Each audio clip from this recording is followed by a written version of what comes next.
Eto naman po yung turnover, finish turnover. Pagkakaiba lang po yung furniture tsaka yung interior design. Eto na po yung turnover, actual turnover. Same lang din naman po dito sa toilet and bath.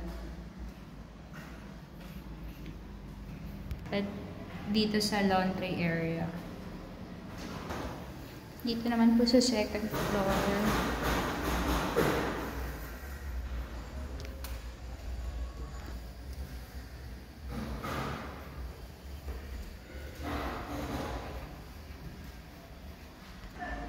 Ito po yung first bedroom. Second bedroom. And yung master's bedroom po. Same din po yung toilet and bath dito sa second floor. Meron din pong bathtub.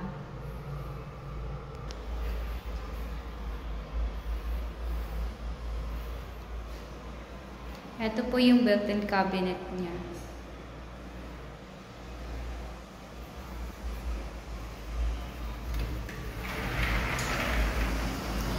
Tapos yung napili nyo pong location, sir, yun po yung may papaya. Maganda po yan, sir. Mas mataas din siya pag sa area. Ayan po, yung may papaya.